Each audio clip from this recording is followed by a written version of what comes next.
Stop by for A Wee Natter with Jenny and Mark Steele. Ho, ho, ho! On Bow Radio. Hey up, it's A Wee Natter. I'm Mark Steele, and across the table from me is... Jenny Steele. And we are joining you on the week that Santa did a tour of the housing estates in his sleigh. He did. Yeah, it was all quite fancy. Even the elves tagging along with charity buckets behind them. Yeah. You know, looking for that little bit of shrapnel you've got in your pocket. Nobody has shrapnel in their pocket nowadays, do they? No, not at all. They didn't take card either when I asked when they knocked on the front door. Yeah, they looked at me funny when I tried to palm off some euros on them as well. But personally, you know, I quite enjoyed seeing Santa going around the estates. I would love to see the Satan sleigh. Never mind the Santa sleigh. The Satan sleigh, you know, blasting out flames and fireworks to the sound of Metallica. Or a bit of Ozzy Osbourne. Yeah, I think it'd be fantastic. But on a slightly more normal note, the Postbag has arrived, dear listener. Yes, because we're very old-fashioned, and we get your communiques on a stamped addressed envelope, which it took me far too long to figure out what one of those was. Never done one then. You used to hear it all the time on TV shows and things. They said, send a stamped addressed envelope and we'll send you something back. Yeah. It took the me cost of a stamp. Exactly. You stick an envelope that's already got your address on it with a stamp on it. I just thought you'd write your address on it and magically make your way back. What happens is Royal Mail turn up with an extra note that says you've got to pay them £1 to get your mail. Yeah. So you don't want to be making that mistake. But the Postbag has arrived, and last week we asked about songs and smells that remind you of someone or something. But it doesn't necessarily have to be anyone or anything important. What have they been saying, Jenny? Well, yet again, I have to say I've left my glasses at home, so bear with me, everyone, bear with me. So what you're going to be doing is that thing where your arm isn't quite long enough as you try to hold it out to read it. I know.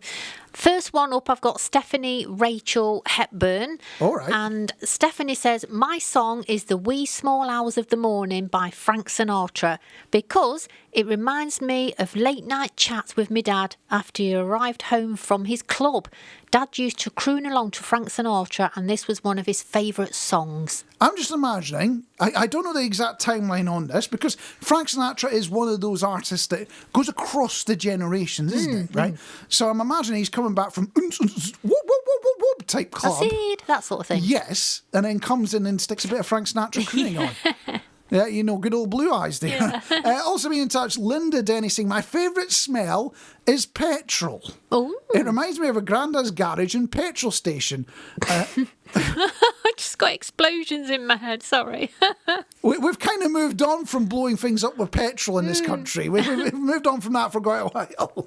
But that's not the only smell that gets her going, gets her memory going. It's also tomatoes from the garden, reminder of her dad. Oh, that's nice. Louise Mallinson also in touch saying, I associate the song, she thinks my tractor's sexy. Love it. Because it's a Massey Ferguson or a JCB fast track. Oh dear. I did go to a semi-rural school for a while. It's one of those schools that's so small it's only got like 1 or 2 classes. So you've got like people in all the different years all in one place. So I went to one of those schools.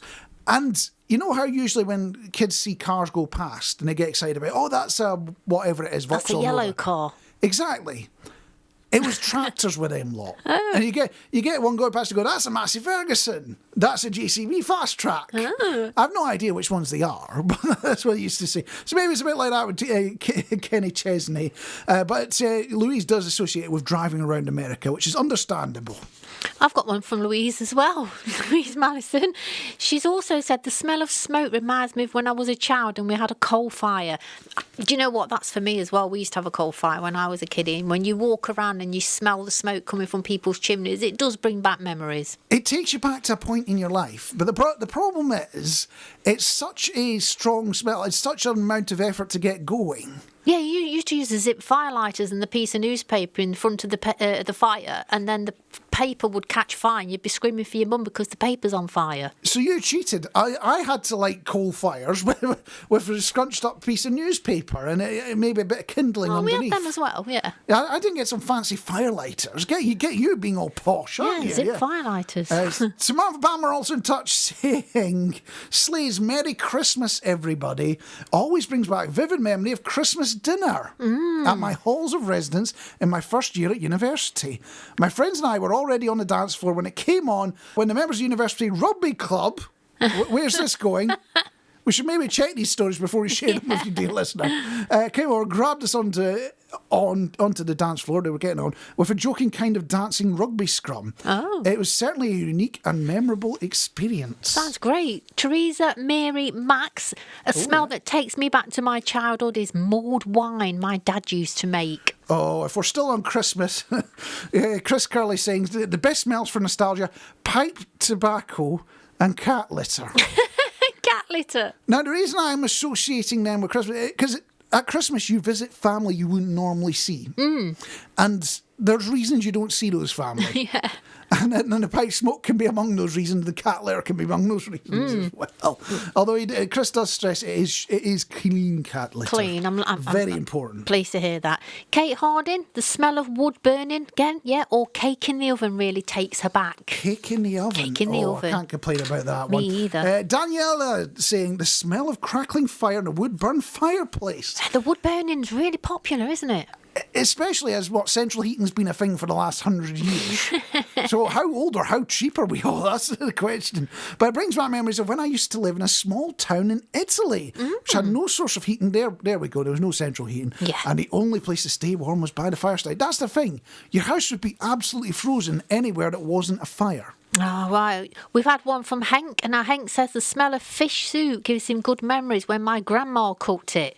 Fish soup. Fish soup gives me bad memories, Hank, I tell you. The smell of fish should never be microwaved. That's the only thing I can say about the smell of fish. Sam Kellett saying, my answer to the question is the sound of some of my favourite music. The first two songs I ever remember hearing were Can't Get You Out of My Head by Kylie Minogue and Groove Jet by Sophie Ellis-Bextor. Oh, I like them both. I can't complain about either of those. Those songs take me back to a time, one of my favourite holidays in Menorca. Oh, right. And this kind of music is still very much what I enjoy to this day, plus a much broader range that has branched out from these songs. Excellent. Jane Barrett, thinking about this week's question, she says, one thing that springs to mind is the smell of Christmas cooking. The lovely fruit and spicy smells from the cake, mince pies or Christmas pudding takes her back to helping Mum when she was young. She cooked everything herself and the whole house smelt gorgeous. Like my mum and dad. My dad used to make mince pies and it was jam tarts, Cornish pasties and sausage rolls every Christmas Eve, and Mum would start cooking the turkey from about 5 o'clock at night. The night before. Because it took so long. Yeah. Especially in those old rickety ovens, wasn't it? Yeah. Fran Booth saying, what takes me back quite a while ago is being in the garden, kitchen windows wide open on a hot day, radio on with cricket commentary from John Arlott, the sound of leather on willow. Very nice. I would love to say something like that, but I never got my head round cricket. It's too complicated. And Fran's also saying, P.S. My dad always smoked a cigar at Christmas, and the smell evokes Christmas to me. I still miss it after all these years. Aww. Janet Roberts, I love the smell of fresh baked bread. It reminds me when Grandma had a baking day. A baking day or a day? Baking, not bake on. No, not bake off. Nah, baking day. That's not the only topic we've had a feedback on. One of them was Chris saying, ooh, I bleeping hate that elf. When we haven't touched on Elf on the Shelf, and it appears we're not the only people that have a problem with Elf on the Shelf's existence. So many people. We may have a solution for this, dear listener. I'm working on getting a hold of an elf so we can put it through the same misery that we go through. I'm sure it's legal because it's not a sentient being, but we're going to double check these things before we kick it off. And also being in touch, in the slow post, must have gone second class. Slap saying something about something that you both love and hate at the same time. It's rain for me. I do love the sound and the fact that it will green things up, but I hate it also means that events will be cancelled. Too right, and it's lovely to hear from Slap Ups again. Yes. Where you been, Slap Ups? I've got one from Age. All right, go for it. Yeah. Answer to this week's question, again, it's the smell of cooking. Cooking bolognese. It apparently takes him straight back to the childhood home as Dad cooks all his favourite dinners and the feeling of complete happiness that accompanied such a great memory of those wonderful, innocent days. Now, you see, if I was to be taken by a smell back to my parents' cooking, it would be the smell of the microwave and the smell of burning. I'm sure there was a chap that used to actually do Christmas every day. You'd sit there, we'd watch the telly from a recording, you'd sit there and eat the Christmas dinner, and is he still going? I don't know, you know. I need to find out, does Mr. Christmas still exist? And on that note, you can tell we're getting towards the end of the year, not just because Christmas songs start appearing on the radio, but you also get those Blank of the Year awards announced, don't you? Yes, you do. As they look back across the likes of, well, it'll be 2023 this year, wouldn't it? And they look back at it. Actually, that's got me wondering, Toilet of the Year. Are you aware of this one? I'm not aware of Toilet of the Year, no. Toilet of the Year. So if you go into service stations or public toilets or anything like that, you will find a plaque, well, it's a certificate on the wall declaring it Toilet of the Year. And it's usually not a year that was close to the one you're currently in. I was going to say, looking around, I don't think any of them have ever been in a bad Toilet of the Year. So is there somebody that just goes around, this must be their job, going around every public toilet in the country and going, well, this one's a 3 out of 10 and, the graffiti's just too derivative. Yeah. If you put like a flower in there, like a carnation, does it get like 4 out of 10 or something? I've no idea. Would you even want that job, going around the country rating toilets? No, God, no. Although, climbing slightly out of the gutter, dear listener, the word of the year has been announced. But it turns out there's not one word of the year. There's not 2 words of the year. There's 3 words of the year. Are these the sort of words that the youth make up? Well, it depends whose word of the year you go for. And word of the year is a surprisingly hard thing to say, dear listener. Go on, give it a shot. Say it right now. Word of the year. Word of the year. It's quite hard, isn't it? Yeah. Maybe that should be word of the year. Would be da-da-da-da-da-da as you trip over saying word of the year. Maybe that's what it should be. But Merriam-Webster, an American dictionary firm, they've gone for the word authentic. Authentic? Authentic. That's 2023. It's got to be taking a mickey, that one, hasn't it? Yeah. Yeah. But apparently it's something to do with AI. And people are getting all confused going, is that authentic or not? So they've decided the word of the year is going to be authentic. Right. And it's all because AI is going to replace us. We're going to be out of jobs. And actually, while we're on that topic, do you think an AI version of this show, this podcast, whatever way you're consuming it, would be better than us doing it right now? Not at all, no. They get me completely wrong. Do you really think a computer would get you completely wrong? Yes. Why do you think a computer would get you completely wrong? Because they make me sound funny. It's just me going, I'm just boring. So, the computer will do a better job than I will. But on that topic, AI is Colin's word of the year, which is another dictionary maker, right? So based on that theme, what do you think Oxford's, as in the Oxford Dictionary's, word of the year is? Kushti. It is not kushti, but thank God you didn't say robots or AI or something like that, because it had nothing to do with that at all whatsoever. But I do have the short list of the ones that didn't make it to the top of Oxford's list, right? Okay. Yeah. First one I've got. Let's see if you can figure out what they mean. Beige flag. Beige flag. Beige flag. Beige flag. Mundane. Indeed, a character trait that indicates that a partner or potential partner is boring or lacking originality. So it's kind of like if you go on a date and there's certain things that you'd call red flags. Like they're insisting that you split the bill before you even had anything. That kind of stuff. Yeah. A beige flag is just, there's nothing wrong, you're just incredibly boring. Right. Apparently that's now the phrase for it. I didn't even know to come up with that. Also on their shortlist, situationship. Situationship. Something about a relationship that could be an issue with the relationship. So you got some drama going on. Dun, dun, dun. No, it's a romantic or sexual relationship that is not considered to be formal or established. So it's that... Friends with benefits. Yeah, or it's complicated on Facebook. Oh, yeah. It's one of those ones, isn't People it? put that for show. Yeah. It's complicated. Oh, yeah, because you want people to go, is everything all right, hun? Yeah, it's all right, hon. I'll private message you, hon. That kind of stuff. Parasocial. Parasocial. You don't like being social because you're paranoid. Designating a relationship characterised by a one-side, unreciprocated sense of intimacy felt by a viewer, fan or follower. So it's the whole thing of having a crush on David Essex, and David Essex doesn't even know who you are. Yeah. It's taken that long to come up with a word for it. Wow. When was David Essex popular? It's 1970s. 70s. Here we go. It's taken far too long to come up with a word for that one. Heat dome. Heat dong. Heat dome, not heat dong. I thought you said heat dong. Heat dong is something very different, and it's now available in the late night Bow Radio special. No, it's not. It's not. What is it again? Heat dome. Heat dome. A dome that you go in to have something to eat with, one of these glass fancy domes in a restaurant that's got heat in it. Surprisingly not. No, it's a persistent high-pressure weather system. Oh, right. Yeah, Of course it is. It's a very fancy, complicated, technical one. Why would that be a word of the year? Who's idea. seriously having discussions about heat domes all the time? Next one. If you don't get this, I'll be very surprised. Swifty. A quick one. It is not quickie, no. It is an enthusiastic fan of Taylor Swift. Oh, right. Prompt. Prompt. A quick one again. It's to do with artificial intelligence. You give the artificial intelligence a prompt so that they can then take over your work. Because you need to tell them what your work is to be able to take it over. Quite like that idea. They're not actually that clever. I could bore you with why AI is absolute nonsense, but we won't get into that. And also de-influencing. So you're not influencing anybody because you're rubbish? No, apparently it means putting people off buying a specific thing. Oh, but well, yeah, that makes sense. None of these are the word of the year from Oxford. Right. None of them really describe 2023, to be honest, but none of them are the word of the year. Word of the year is Riz. Riz? What do you think? As in Riz, those roll-ups, Riz. You went the same place I did. You thought, oh, is that short for a Rizzler? Rizzler? Are they just into smoking in 2023? Have things got that bad? No, apparently it means to charm or seduce. So you might use it as, I think I accidentally rizzed a girl at the mall, which...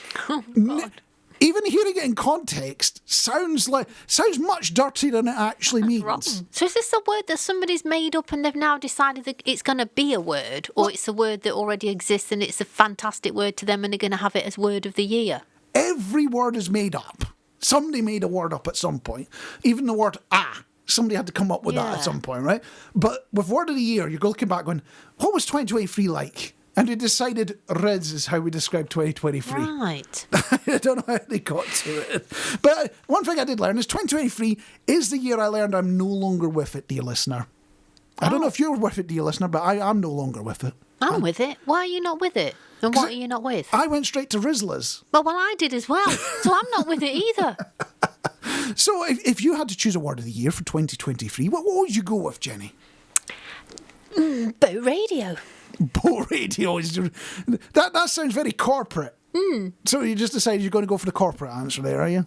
Gonna go with, what can I go with? Like Special J, because that's what I am. That's my word of the year. You are going with yourself. Yes, I'm going with myself.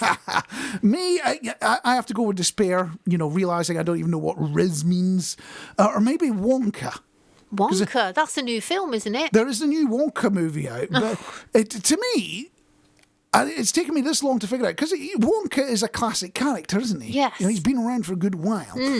Is it just me, or does Wonka sound like a word for getting drunk? Yeah. I'm pure dead brilliant. I got totally Wonka at the weekend. Oh, are you getting Wonka this weekend? Exactly. So we're going to open this one up to you, dear listener. What is your word of the year? I actually like that one. Getting Wonka, man. If you've got a better word of the year, I'd love to hear it. Jenny's got something to do with cats, apparently. Well, I have, and you touched on Sooty a couple of minutes ago. So I have got, well, it's a kind of a request, but it's a request from the past. And I'll explain that for you. That's very Christmassy, that. It is. The request of Christmas past, the request of Christmas present, and the request of Christmas future. So we're going to be getting, a very electronic version of Slade in the future. Right, I've got to get through this. I'm hoping I'm going to get through this one. So I've got to take deep breaths. Maybe I should let you have this read, Mark. So a few of our listeners on our show on Bow Radio have come across from Sooty, the Solid Radio Cat's Facebook page, which is a page I manage, and Sooty is our cat, isn't she? And she's very popular on Facebook. Well, we've all been in, shall I say, shock this week regarding our beautiful friend made her trip to Rainbow Bridge, which is Felix. Have you heard of Felix? Felix, the Huddersfield Station Cats. We did an interview with the then station manager, Andy, and Felix a couple of years ago. All right. And basically, when we did this interview, Felix did a little bit of request. She requested a very special song, and it is the one that we're going to play for you next. But what I wanted to say, and I hope I can say this, in the words of George the Starbridge Station Cat, He said, I can't say it, you'd have to say it, Mark. In the words of George the Starbridge station cat, bing bong, change here for Rainbow Bridge, where Treatos are aplenty and clouds are shaped like cushions. Thanks for all the memories, Felix, and love and cuddles to Bolts. 0800 Heaven, I don't even know if that's a real phone number or not. And Yeah, it should be, shouldn't it? I'm Imagine that. tempted to dial it and not dial it at the same time because I suspect I'll get this number and you've dialed has not been recognised. Yeah. And that'd be very embarrassing if I do that at that point, wouldn't it? Yeah. On a slightly different topic, I need you to imagine something, dear listener, and you, Jenny, as well.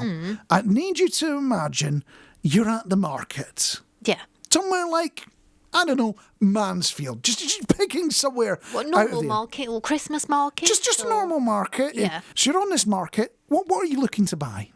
I like to look round everything on a market store, really. Cards, gifts, plants, Okay. food. So you're going around buying all these things. Now let's change it to Christmas. There's a bit more festive stuff in there. Does that change what you're going there to buy? Yeah, I think more like the gift sets. Have a look and see what little trinkets, Christmas tree, baubles, that sort of thing. Okay, so you're going around buying Christmassy stuff at the market. Decorations, chocolate maybe? Yeah, Would you- chocolate, yeah, you buy- festive lattes. Yeah, so if you saw a chocolate stall, you'd go through the market, there's a stall selling chocolate, and it was selling it in anonymous gold wrappers, would you buy it? I don't think I would, no. No. The reason I ask is exactly that happened. And this is one of these things that's both funny and shouldn't be funny at the same time. But it is a local story. We are touching on it, dear listener. The reason I'm asking is some kids got ill from eating chocolate that had been bought just like that. It was an anonymous gold wrapper on a market stall in Mansfield. Wow. And he got ill from it. And I shouldn't laugh at this, but by ill, we mean the kids were stroking wallpaper. Wow. We're talking like 10, 12-year-olds just started stroking wallpaper, totally zonked out, that sort of experience.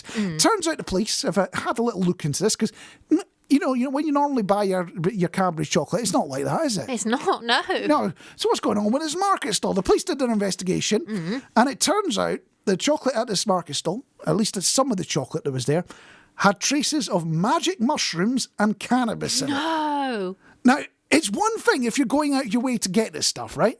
If you know what you're taking on and you want to go for experience and you're doing it in your own home, fine. It's a completely different. 10-year-old kids, 12-year-old kids coming across this in a market stall, not great. That's terrible. And I shouldn't laugh, but, it's just the fault of those kids completely zonked out after eating. Because it's usually the opposite with chocolate, isn't it? They're usually off their heads. Yeah. Completely mad, full of energy. But no, they were completely zonked Totally out of it. opposite. Did he have the munchies? That's the funny thing. They didn't mention whether they had munchies or not. I want to know now as well. Although, could you imagine if you gifted it to your nan for Christmas?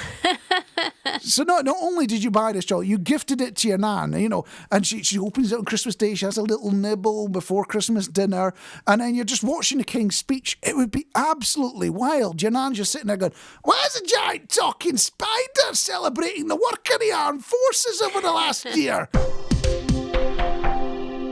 We are incredibly close to Christmas now, aren't we? Only a few short weeks away, which means you will already be preparing the table. Yes. You will already be getting stuff into the cupboard that you're not allowed to touch until you get to Christmas Day. Ours are spilled out onto the tops of the cupboards now. We've got multiple cupboards. I'm a little slightly worried here because there's only two of us. It's going to be a lot of food. But when you're looking at that table, you want to make sure you've got the best of the best on that table, haven't you? You want to make sure you're getting the right things. So you get the best turkey, you'll get the best veg, you'll get the best mince pies, but you haven't thought about Yule log, have you? No. There are many Yule log options out there, and we'll help you find the best ones. We are. And so far, we've been tasting a number of them. Yes. And the rundown as it starts. Number 7, Bailey's. 6 is Sainsbury's, just the normal one. 5 is Asda Extra Special. 4 is Cadbury's. 3 is Waitrose. 2 is Marks and Sparks.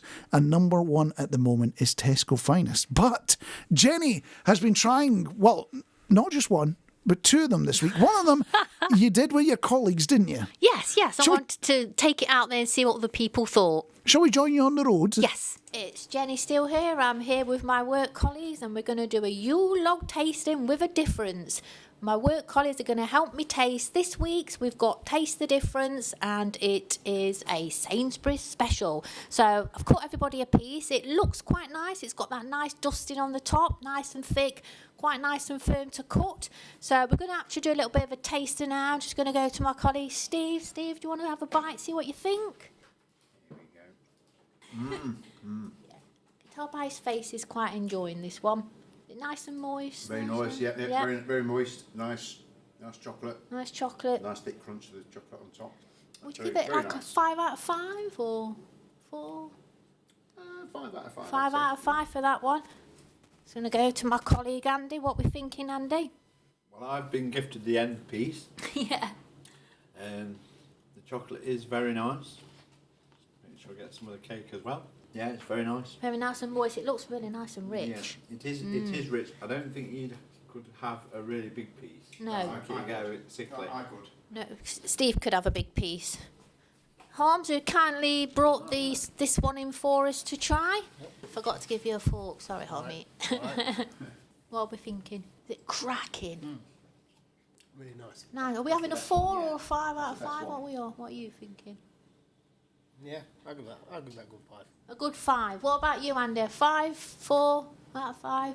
I'm thinking maybe a 4 because the ratio of actual cake to chocolatey bit in this is not particularly great. There's only a little bit of cake right at the very end. Right. You might need another piece. Leave another slice to try it. Well, we'll see where this one fits when I'll give it a little try myself. I've got to get myself a fork as well. Yeah, this one's really nice. It's really nice and moist, and like you say, a bit of a crunchy chocolate going on. So we'll quite like this one. Find out later where it stands. But we are in later now. We are. We are in later. So that was, which one was it you were trying there? That was Sainsbury's. Sainsbury's fancy one. It's the fancy one, yes. Sainsbury's fancy one. Right, okay. So what did you end up going for there? We all decided that it was going to be in first place, so it's knocked Tesco's off the top spot. Dun, dun, dun. So we've now got a new leader. But that's not the only Yule log we're comparing, because we're getting so close to Christmas now. What is the other option you're looking at? Well, I managed to get it's the Morrison's brand, and it's the best hand-rolled chocolate fudge Yule log. Oh, very nice. It looks gorgeous. It's basically got the gold dusting on top, but it's got like gold chocolate. You know where they like roll chocolate into flakes, little rolls? It's got that on it. So it's got like gold dusting of chocolate flakes on the top of it. Smells divine. I've already cut a piece and it cuts really nice. It's chunky. Oh, so chunky. It is really nice. I'm going to have a little bit of a taste just to see what I think of this one. Let's have a go. Yeah, it's really nice. It's nice and creamy. But at the minute, I've got to be honest, I don't think it's beating the Sainsbury's one. So where'd you put it on the list? It's got to go somewhere. Where are you going to put it? I'm going to put this one in third place. Third place? Yes. Okay, so the current rankings. We got Bailey's, then we got Sainsbury's, and then Asda Extra Special, Cadbury's, Waitrose, Marks and Spencer's. Then your top 3 are Morrison's Extra Fancy one, Tesco Finest, and then Sainsbury's Fancy one as well. So if you're looking for the best Yule log to stick on your Christmas table at the moment, it has got to be Sainsbury's. Whatever their fancy Extra Special one's called. I was digging through my old computer files the other day, right? Am I the only person that does this? I think you are. You find your old computer files. We're going to do it for them. Some of them go back to the turn of the millennium. Oh, wow. Which makes them sound much older than they are. You know, like the files from the ancients of Egypt or something like that. But the millennium only changed 20-odd years ago. So it's not that long ago. It's 20-odd years ago, 20-odd years. Yeah, so it's sort of early 2000s, some of these Already? files. But amongst the relics, I found an old quiz I wrote. Ah. Right? best I can date it is 2012, because Yeah. apparently that's when Google Docs changed the format of it. Right. So I'm assuming it's even older than that. So it goes back to at least 2012, and it was 100 questions. And it's this wonderful concept. It was going to do on a radio show a very long time ago where there'd be 100 questions, and admittedly, I nicked this from someone else, I'm not going to lie. It's going to be 100 questions, and the idea is that you call in, answer as many as you can, and you stop when you get a wrong answer. Right. So we start on question one, we work for long, and then the next person takes over from that question. And the idea is that a person that answers question 100 correctly wins a prize. So you can answer as little as one correct answer, and you get the prize at win the a end prize, of it. yeah. You see, quite clever, isn't it? I've ordered some mugs, Yes. which are not ones that I've scribbled on. No, they're really cool ones, aren't they? Yeah, but I can't promise them yet because they haven't turned up. So I haven't got a prize, but I thought we'd have a look at least some of the questions, right? But so let's start with question one, just for fun. Oh, See if no. you can figure this out, dear listener. Admittedly, this is going back to the 2010s, so some of the questions might be a bit out of date now. But question one, in total, how many people have walked on the moon? You don't have an answer to that one, do you? No. Yeah, do you have an answer to that one, dear listener?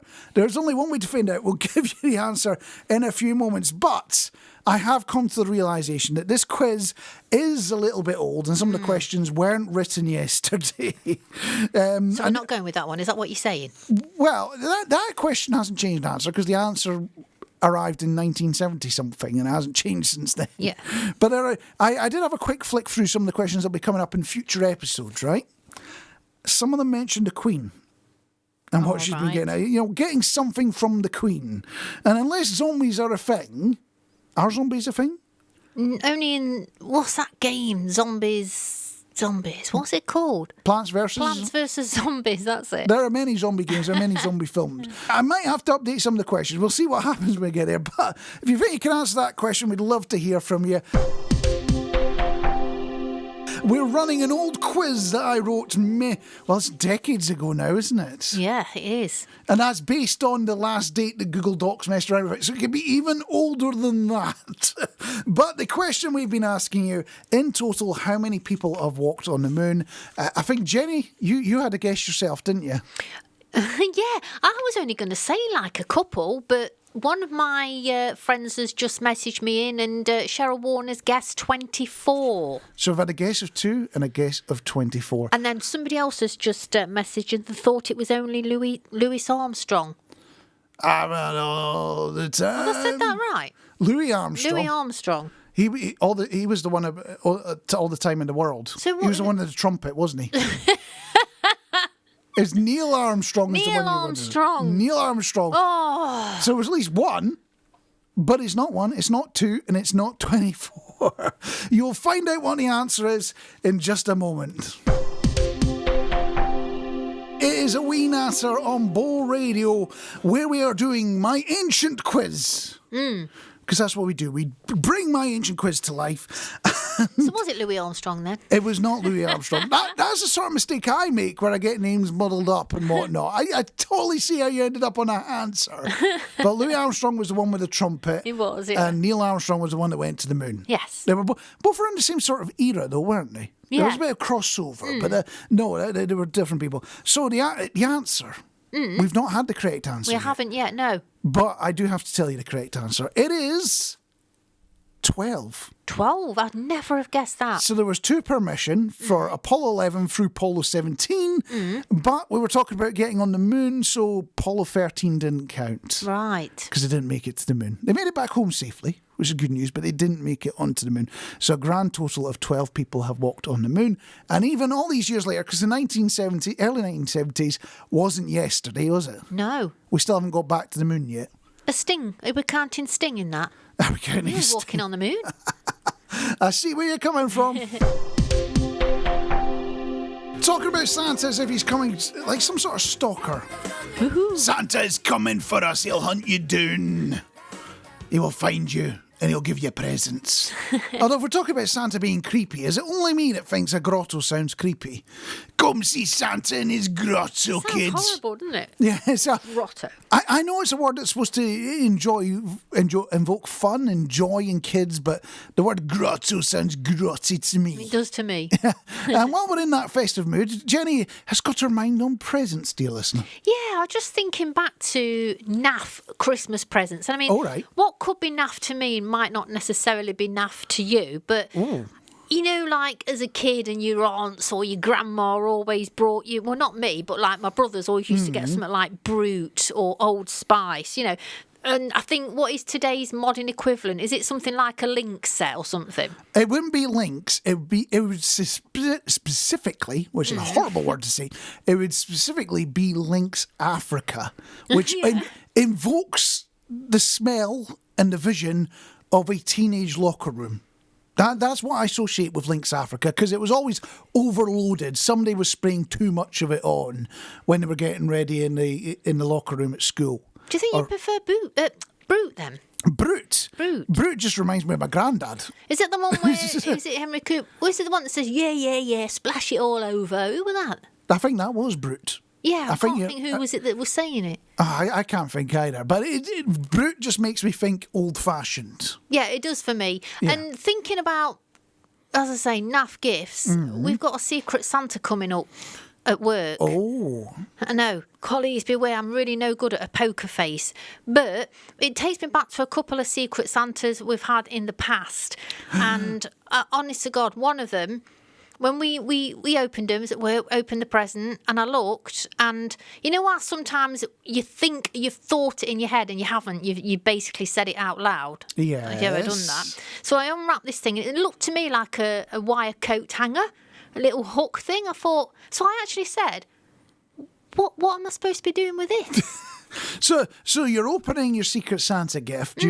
You're trying to do a full poker face. You're very stern, very serious, and then you open, what was it, a hanger? Well, it looked like a coat hanger. It was like it was made out of coat hanger material. It was like a hook, a circle, almost like a polo with a hook on the end. So at that point, you're trying to say out loud, it's a fantastic gift. But what really comes out of your mouth is, I'm going to hunt you down to the ends of the earth, and I'm going to kill you for this, son. It was, so I said, what am I supposed to do with this? And then the person obviously had got it, said, well, apparently what you do is you're supposed to hook it onto the edge of your bath and you put your wine glass in. Oh. Thinking I'd go, as a met. So I said, well, I don't drink wine in the bath. Maybe you need to try drinking wine in the bath. So then there was another lady in the room. She was our local Avon rep. She said to me, and I tell you what, the swap was done before she'd even finished her sentence. Actually, I do. If we swap presents, I can let you choose 5 Avon samples. She didn't even get to finish it off. I was there. It was in her hand. I was choosing my 5 samples. Yeah, that was bad. I've had an ironing board cover. I've not even got an ironing board. And I've had a mug with a pig on that says, love me, I ham what I ham. Now, I don't know if people think I've got an issue with my weight at that time. I'm not sure, but you know what I mean? And I'm like, Well, I could see if the mug said, hey, fatty, boom, boom. But it had a picture of a pig on. I would understand that, but a picture of a pig could be funny. It could be Peppa Pig in a roasting tin or something like that. Well, That would be funny. It depends what the picture of the pig is, and it depends what I ham. I can imagine that coming out of that pig in Toy Story. I don't know why I take part in Secret Santa, deep down. Because the thing about Secret Santa is it's I want it to be fun. It's always supposed to be a naff wee gift, isn't it? It's always got to be a bit of fun. But I get the impression you want a serious, well thought about gift. If you don't know me, chocolate, that sort of thing. But I like to put a bit of thought in and get something, try and keep within the price range, but something somebody's going to like, not something that as soon as you get home is going to just get lobbed in the bin. Well, you say that, but what generally happens with Secret Santa, in my experience, is that you will receive a gift as a Secret Santa. You go, oh, that's very nice, thank you. You know nothing about me. I've not even got a garden. Why did you give me gardening shears? But you don't say that bit out loud. That's said in your head. But you put the smiley face on and say, thank you, well thought out gift. Then when the next Secret Santa comes along, you give that gift to the next person. You have no idea if they're gardener at all. No idea if they've got any interest in it whatsoever. You just re-gift it on. And I suspect that there has been an original set of Secret Santa gifts that have been doing the rotation since about 1954. Yeah. They're still going round the loop. There probably are. You know, Cheryl Warner's just asked me how much is the budget for our Secret Santa. All it's right. £5, Cheryl. £5. Oh, that's good. That's going to be a tacky wee funny gift or something. That's not going to be anything serious for that money. Important information I have been Googling on the internet, and apparently it's Henry Cooper was the person you're thinking of for Brute. Yeah, was he the boxer? He was the boxer, Boxer. yes. I'm seeing lots of pictures of him boxing. So either he did it a lot for charity or he was actually a boxer. Yeah. It's one of the two. But on a slightly different topic, are you up for... I know we did a little quiz earlier, but you up for another little one? Oh, might be. Is it hard or? Oh, this is much easier. Good. I've got something you could find in your garden. What is it? Grass. Grass? Nope. Roses. No. Soil. No. Stones. Fence. Hedge. I've got, on this piece of paper, the word ornament. Ornament. Yeah, I've got some of them. Ornament, yeah. Good to hear. How about an ornament? And this is a very specific ornament that's red, cylindrical, and got a pointy top on it. What would you say about an ornament that looked like that? I don't know. You're not convinced? No. Yeah, if you're struggling to imagine it, imagine one of those old World War II shells or bombs that people dig up in their garden every other week. You know what those look like? You got one of them then, have you? Well, one was found in Milford Haven recently, which shouldn't really be news because it is the sort of thing that happens every other week, isn't it? Well, yeah, you know. So somebody's digging in their garden, they find a bit of World War II bomb edge, the bomb squad come out, they deal with it, and that's what happens, and the neighbours' windows get blasted in. That's usually what goes down. Until you learn that this old couple, they found this in their garden, and they painted it and put it in an ornament. They thought it was a dud. So they just had it sitting in the rose bed next to, next to the flowers. Did they paint like a smiley face on it and everything? And I don't think they went to the point of painting a smiley face on it. But they just had it sitting next to the pansies. Just thought, it's a nice little garden ornament. Didn't twig it was alive. wow. Despite the fact it weighed 64 pounds. Crikey. You'd have thought if it was empty, that would make sense. Yeah. 64. You have to seriously lift 64 pounds. It's not, you can just throw that around weight, is it? No. It would certainly make for a very spicy bonfire night, wouldn't it? Oh, it would. That thing going on. Your 20 quid pack of fireworks. Yeah. That's not going to blow your neighbour's windows in. But this little bomb that you didn't realise was a bomb, that definitely Oh, will. will. Flashing your sparklers around it. And that's about it from us for this fine episode. It's gone really fast. Yes. So, couple of things we'd love you to do, dear listener. If you are enjoying this fine thing on demand, so you can get it on video on YouTube or you can get it on podcast, whichever way you're acquiring it, there will be a subscribe button. Remember to hit that button. And then some magic occurs, right? It is proper magic because every time a new episode is released, it disseminates straight down into your lug holes and straight into your ear holes as well. If instead you prefer to stick with Bo Radio and enjoy it live, then 7 o'clock on a Sunday night is the time to join us, isn't it? It is.